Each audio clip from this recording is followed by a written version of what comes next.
What's up? This is Javon Jamil, Sports from the Stands. Continuing on with my team analysis of the NBA offseason, preseason, the business side of things, getting down to business in the league. So I've gone through the entire Eastern Conference. I've given my opinion on the Eastern Conference teams. We'll see what happens, especially with the draft, and then subsequent free agency thereafter. But now we're in the West. Boogie down in the West, the strong Western Conference that it is. I'm gonna start with the Northwest Division. All right. First up, we got the Portland Trailblazers. They got the 24th pick. Obviously, you got Dame Dollars, Damian Lillard. You got C.J. McCollum. They got Nurkic, who is a restricted free agent, so they're probably gonna try to keep him in the fold. Ed Davis, the free agent, so is Napier. What should they do at 24? What should they do? What should they do this offseason period? Good team, but they got swept by the Pelicans. Got swept by the Pelicans. So, how do you go from winning as many games as they won? I think they were the third seed. Yep, they were the third seed in the West. How do you go from being the third seed in the West, getting swept by the sixth seed in the West, and thinking that you need to make better improvement for next year? What should you do? I feel like Portland needs to pray. Here's why. There's not a lot out there for them to go get. They can't really go sign anything. I mean, their money's tied up in a terrible cap situation. You don't want to have to trade Lillard or McCollum as a result of trying to get better. I feel like that's the last resort. That's the last thing you want to do. That's something that you might have to consider at some point, but that's the last thing you want to do. So what do they need to get better? Or what can they get to get better?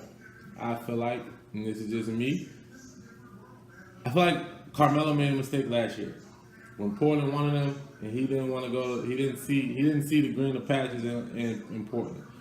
Portland had a better record than OKC, had a better combo situation with the guards in OKC, had a better team in OKC as far as records are concerned. But he chased the superstar route with Russell Westbrook and Paul George. I think Portland needs to pray that Paul George leaves Oklahoma City. Melo opts in. Melo would be a fool not to opt into that money he got coming. He opts in. You offer a trade for Melo. He may then, maybe not, but he may decline his no trade clause. And he may come to Portland because he say, "Hey, they're a 50-win team. If I go and I bring my offensive skill to it, and the player that I am to it, they let me play my game, we might could do some things." That's the only way I feel like Portland can get better. I mean, obviously, it's the other ways that will probably show.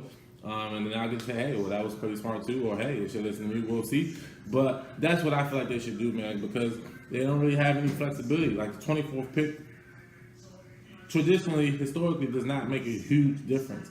You might have some guys late in the draft who come out and are studs, but at 24, I don't see Portland getting that player in this draft. So we got to see what they're going to do.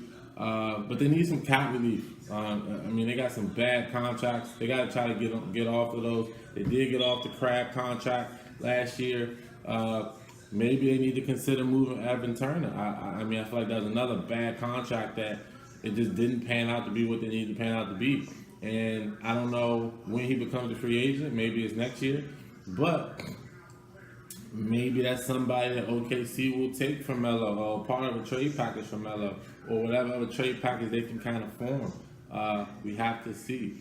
You know what I mean? Like that, they have to get better. They're a good team. They need another little piece to keep them going over the hump. They got to go on the trade market, man. Even if it's approaching the Wizards about Otto Porter, or if it's approaching, maybe a lower level guy like Memphis with Tyreke Evans. They need some other pieces to help them get better, and we just got to see what they do. But that's just my opinion of Portland. Obviously, there's a lot of other things they can do, which I wouldn't be against. This is just how I feel like they get over the top a little bit and maybe win the first round series next year instead of getting swept by a team who was record-wise worse. Leading me to Oklahoma City, OKC Thunder. They got 2 second-round picks, nothing spectacular to run home about in the draft. Paul George obviously has got a player option. Carmelo got an early termination option. Corey Brewer's a free agent, so is Jeremy Grant. So, what do they need to have happen? they got to go all out for Paul George, man. Like, you made the move to get him in the fold. Um, last year, surprisingly to people, you didn't give up any picks. You only gave up Oladipo and Sabonis to get him. You got to go all out for him. You got to show everything you've been showing. Show him all the love. Do all the recruitment. Do whatever. Because you can't take it for granted that he's in the fold and he's been there for a year and he already knows what we do and how we do things. No, free agency is all about making somebody feel wanted. You didn't have to do that last year. You traded for him, and you invited him in. You traded for Melo. You just gave him team. From what we know, I mean, I didn't see anything else. From what we know, you just gave him team. You gave him Russell. You gave him Melo, and boom. You know what I mean? You got to put on all the stops, the signs, the PG-13 stay or the OKC PG or whatever it is you got to do. You got to put out all the stops, all of them, because at the end of the day, he's going to get that love from other places. He's definitely going to get it from LA. So you got to give him all the love. Not only the money that you can throw at him, you got to give him all the love you can throw at him in hopes that that's going to give him a stay. Now, you have to be prepared that if he stays, Melo will opt into that money. Melo's probably going to opt into that money regardless. I think he would be smart enough to, unless he's willing to say, hey, it's not about money. I want to go to the best situation to win. That's totally different. But if he opts into that money, which I think he will, and Paul George stays, you're pretty much locked into the same team you had last year. The only thing is you'll get Robinson back at some point. So I know that a lot of people are banking on Robinson coming back and then continuing that stride in which they had at some point last year where they were winning good games, good quality games, and stringing a good record together. So you're pretty much going to be locked into that team again, and you're going to have to hope that having an extra or another year builds that gap and builds that bridge to where you get out of the second round against the Utah Jazz, and you continue to push forward to challenge the Golden States and the Houston Rockets. So again, they should be OKC all out for Paul George, but you got to prepare in case he goes. If he does go, you got to try to consider moving Melo or keeping Melo for however long that I think another year or so, and letting him play his game. Last year he had to be third fiddle to Paul George and Russell. He had to sacrifice a whole lot. That's not his game. He put up some decent numbers for people who have to do that in that third player role. I think he averaged like 17 or something, which is typically the numbers the third piece averages. But that's not Melo. So if Paul George leaves, you got to turn to Melo and say, hey, we need you to go back to the old Melo. We need you to be a formidable second option to Russell. And we need you to play the way you're supposed to when you were making all-star teams year after year. That's what you got to do. You're either going to convince him they want to be traded or let him play his game if Paul George is to leave. So that's what I think OKC needs to do, next season, and we'll see. We'll kind of see that, not so much in the draft, more so in free agency, but we'll see what they get accomplished. All right, next in the division, the Utah Jazz, the team that took out the OKC Thunder in the playoffs because they found a stud in Donovan Mitchell. Nobody saw that coming. If anybody saw that coming, they were geniuses. But a lot of people didn't see him coming in and doing what he did. They got the 21st pick. They need some depth on the wing. They need shooting. What should they do, though? Surprise team, getting better. That culture that they have is in place. They get Jay Crowder in, who helps. I think he really, really loves Utah. I think Utah loves him. I think he'll grow the more he's there for another year or so. You got to keep finding those culture-type players. You know what I mean? Like, they lost Gordon Hayward, which was a big loss, but they still made the playoffs and won a series without him because they found their next star in Donovan Mitchell. He has to continue to develop because now there's tape on him for a whole year. People know what he's capable of, and they're not going to take him lightly any longer. They're going to look at him as the star, and they're going to try to cut that off. The Rubio deal was a good deal, gave him a good point guard. Rubio improved his shooting. He's still the playmaker that he ever was. He'll be back from injury, so he'll be back in the fold. So what do? It's really tough to say what Utah should do. I think they should only re-sign Derek Favors, who is their key free agent, if there's nothing else better available. You know what I mean? Like, I don't know what else may be available. I don't know that Casper situation. I don't think it's the greatest, or anywhere where you can sound like a max player kind of guy. So I just had to study the market and see what's out there. But I'm bringing back Derek Favors as a plan B. He's not my plan A. Like he's good. He does, he puts up decent numbers, but is he gonna put us over the top? He's not. So if he's gonna walk, let's let him walk. If there's a better option available, let's go after that better option. And if not, we'll bring him back. Maybe on a short-term deal though. Like I think maybe a year, 2 years, 2 years plus an option, something short so you keep your options available. I wouldn't go, anything long-term if I kept them. But they're in a tough position because they are a good team. And there's not too many different makes. I can see you making it put you over the top, but we just have to see how those things work out. Next, we got the Timberwolves. Made a big move last year getting Jimmy in the fold, put Jimmy with Cat, put Jimmy with Wiggins. They still kept their picks. They got the 20th pick in this year's draft. Jamal Crawford has opted out. Derrick Rose is a free agent. So what should they do? My thing, what they need to do, Karl Anthony Towns and Andrew Wiggins. Step up. Step up. Jimmy Butler came in and then these guys just went ghost. Like, they weren't the same players they were the year before. Karl Anthony Towns got punked in the playoffs. I don't care what nobody says. Houston just punked him.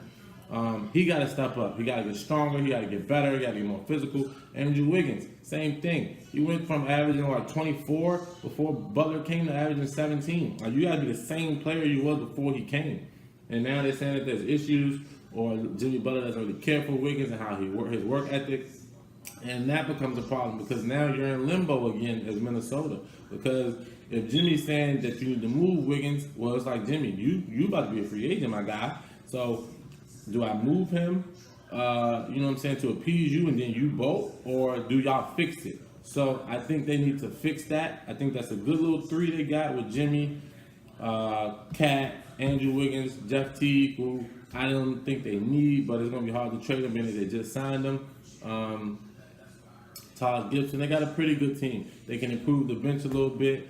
They need to give Tyus Jones that backup point guard slot and stop playing around with him. Bringing in Derrick Rose and things like that. Like, stop playing with him. Let him have that spot. I think he's earned it and he's proved that he's good enough to have it.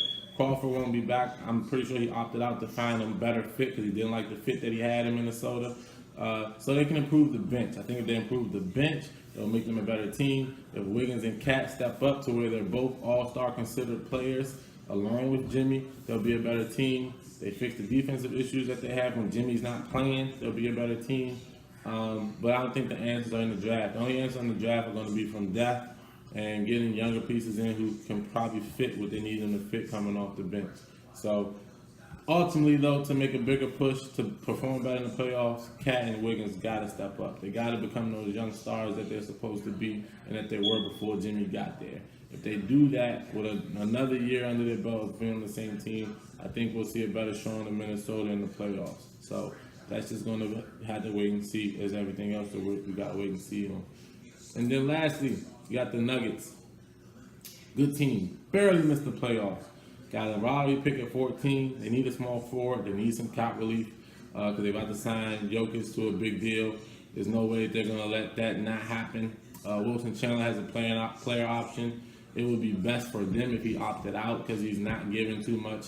They got Will Barton, who I know they're going to try to re-sign. He's also a player I think the Wizards need to try to get if they can. Daryl Arthur, Devin Harris, people like that. They got to move Kenneth Faried. He's not in their rotation. He's not in their plans for the future. He's an active guy who's getting paid to sit on the bench and eating up your salary cap. So you got to move him. Now, do you give up 14 to do that? That's tough. You know what I'm saying? This is a deep draft, supposedly, with a lot of deep players and possible players. It's tough to give up a lottery pick just to get out of that contract, but it's something they're going to have to consider. And then ultimately, you got to keep plugging away. You're not too far. You just barely missed the playoffs. You got something with Gary Harris. You got something with Jamal Murray. You got something with Jokic. You got Paul Millsap. Now, a small forward will be perfect.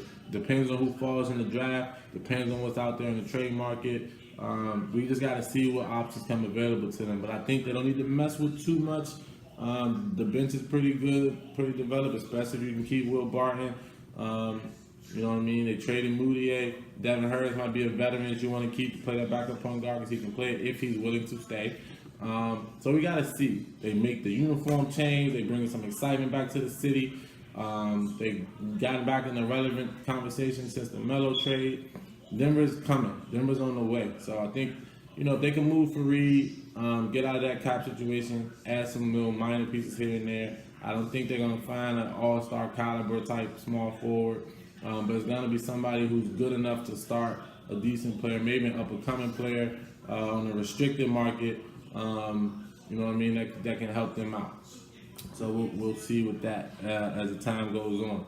All right. So again, I'm done with this division too, man. I'm rolling through these things, man. Trying to get ready for the draft tonight. I'm excited. Got to see it. But Denver, trade Kenneth Reed, get some cap relief, keep plugging away. Minnesota, you need them youngers to step up. They got to be all-star caliber players. They got to be in contention for an all-star game. If they do that, they push your team at another level. Utah, don't mess with too much. Derek Favors is your plan B, not your plan A. But if nothing's available, you re-up and you keep building with Donovan Mitchell.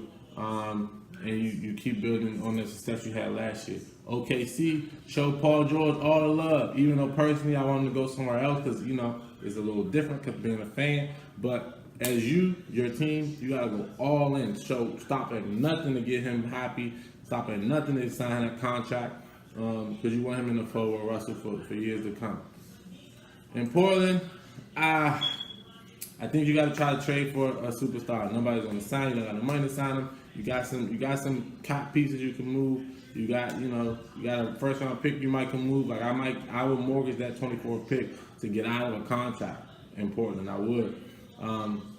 All-star wise, to put you over the top, the only person I can see is Carmelo.